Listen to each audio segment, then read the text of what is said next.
What is going on, YouTube? It is your boy, MrBaboon. Let me get this shit up real fast, you know what I'm saying? So, it is your boy, MrBaboon, you know what I'm saying? We back with another reaction. This one, we are reacting to the war that changed the English language. Mini Wars, number 3, it says.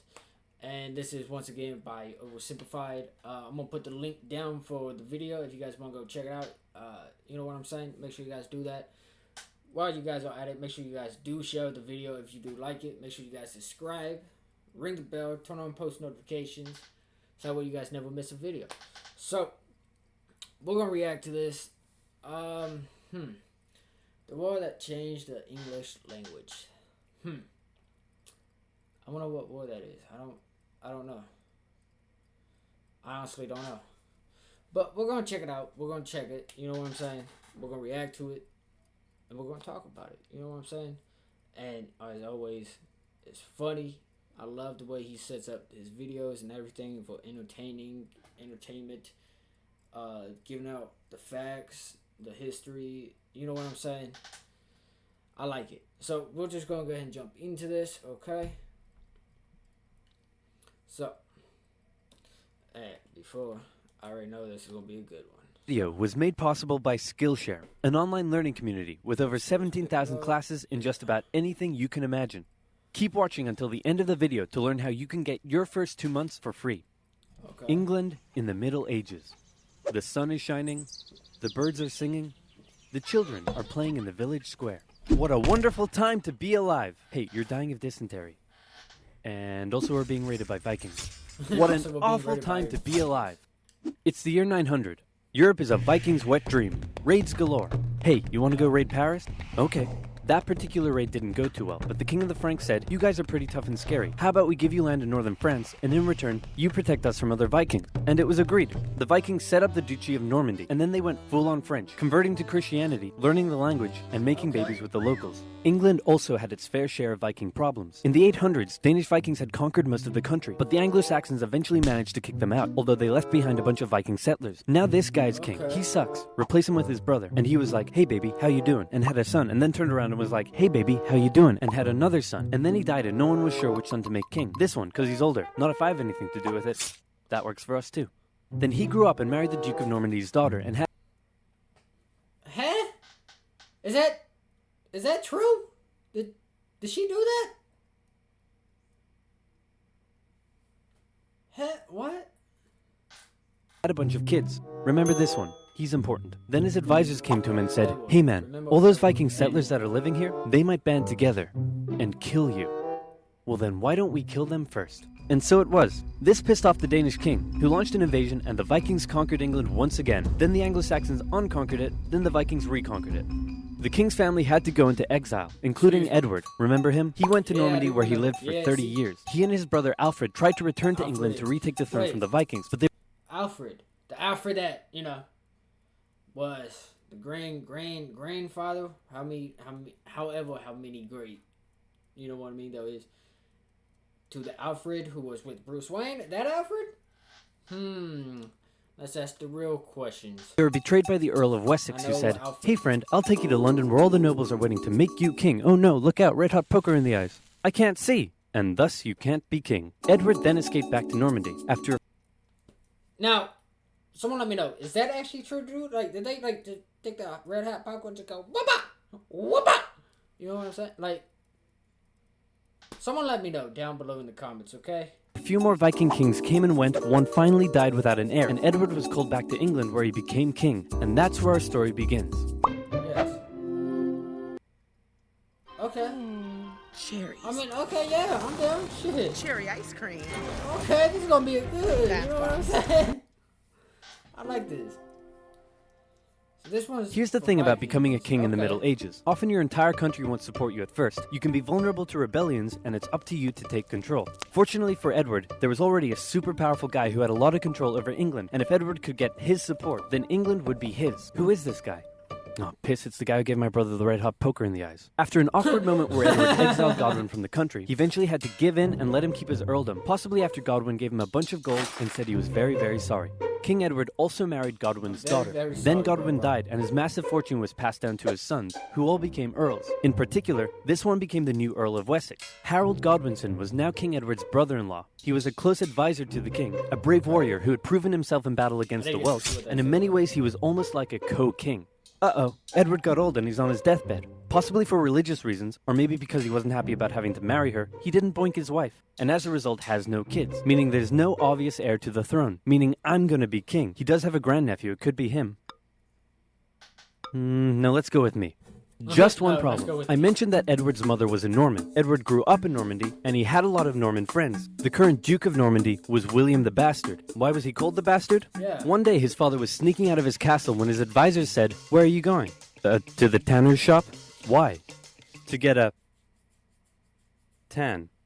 But that was a lie. Firstly, because tanners give you leather, not tans, and secondly, because he was really going to see the tanner's daughter. One thing leads to another, and out comes baby William, born out of wedlock. Thus, an absolute bastard. His father died when William was 7 or 8, and he became the new Duke. He spent most of his childhood narrowly avoiding assassination, which probably turned him into the big balls tough guy he's remembered as today. In 1051, the town of Alençon tried to rebel against him, and the townspeople beat on dead animal skins as an insult to his commoner mother. William was furious, and he responded by, well, let's just say it wasn't pretty. That's the kind of guy we're dealing with here. William and Edward were good friends, and Edward allegedly promised that William could have the English throne after him.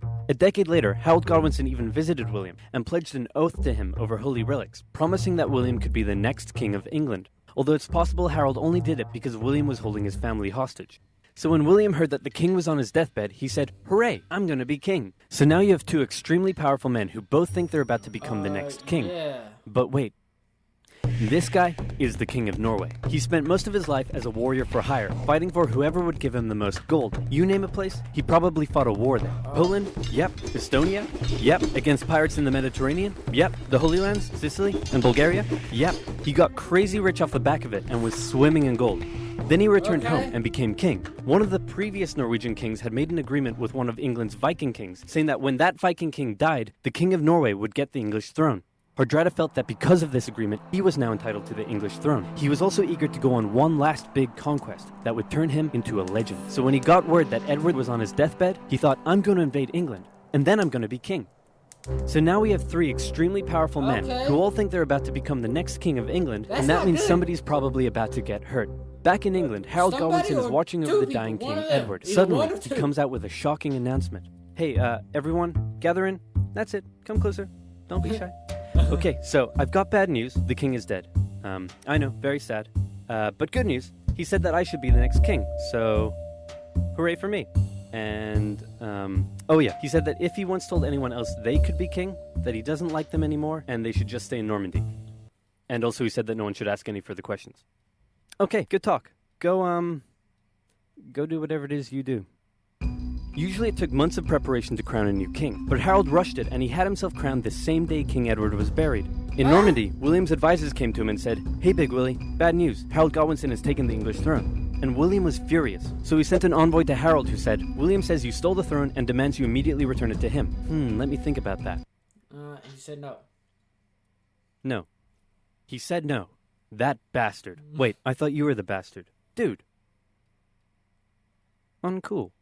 William immediately began gathering his armies together and preparing for an invasion of England. So they're gonna invade. Now, killing a king was generally frowned upon in old-timey Europe because they were considered to have been chosen by God himself. So back in Normandy, William had to get God on his side. He needed the Pope's blessing for his conquest. So he went to the Pope and said, "Godwinson made an oath to me over holy relics, and then he usurped the throne.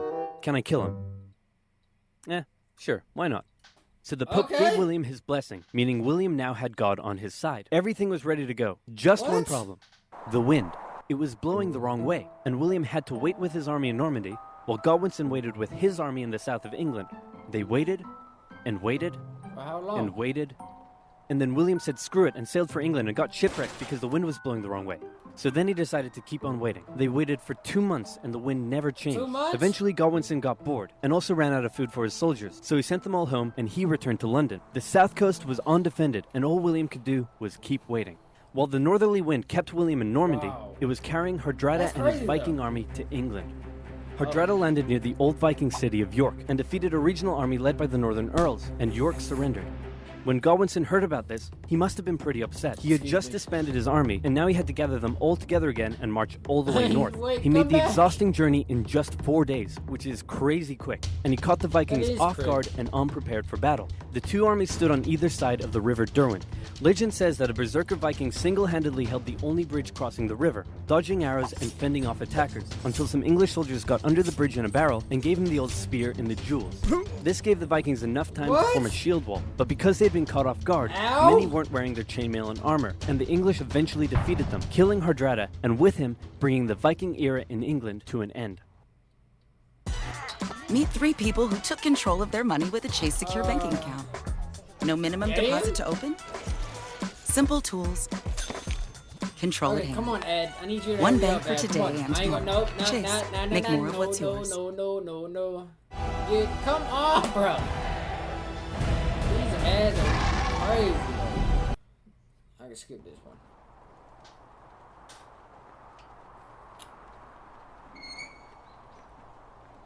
Finally, William's fleet of over 700 ships and 14,000 men set sail and landed on the what? English How many- coast at Pevensey did he and say set up camp near 700? Hastings. And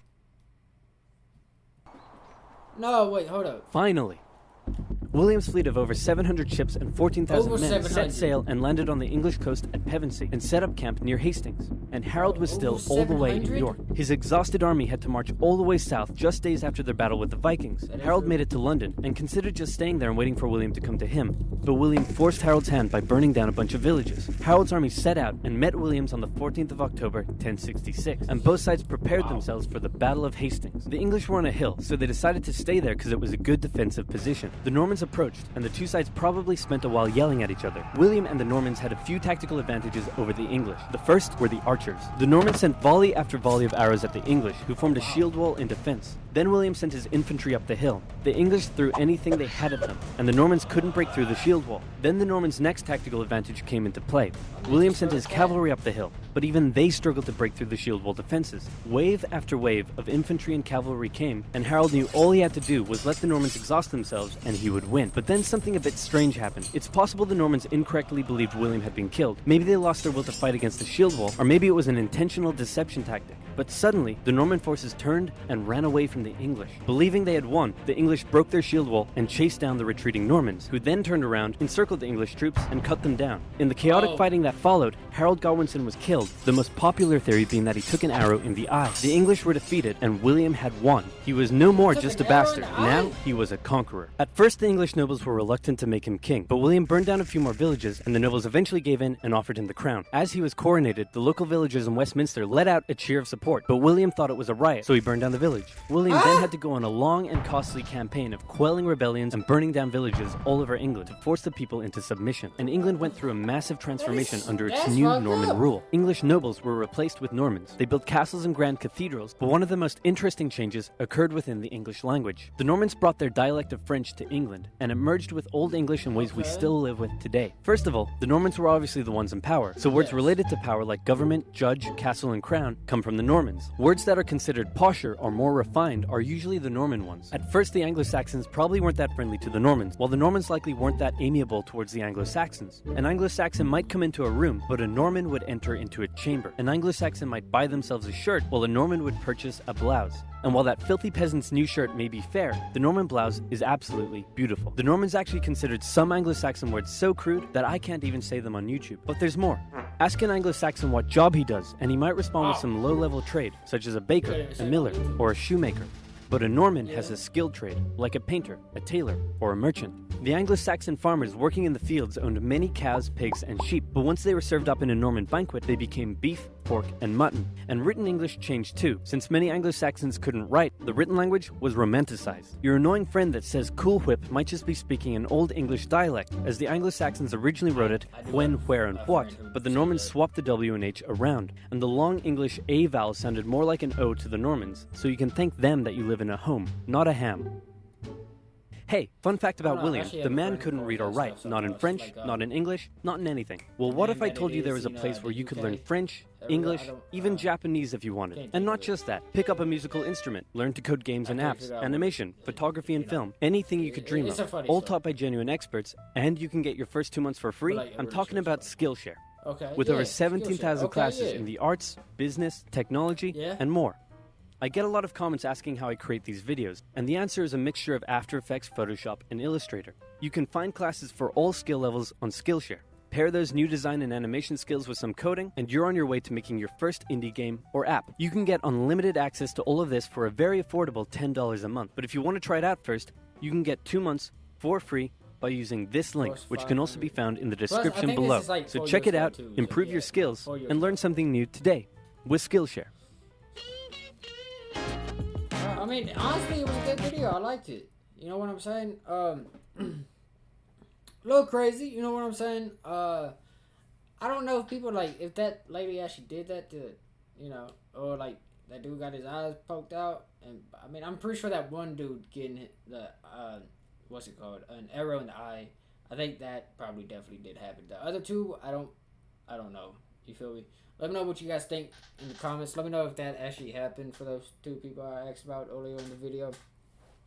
I will see you guys in the next one. Positivity is key. Motivation is key. Happiness is key. All that good shit. You know what I'm saying? I'll see you guys in the next one.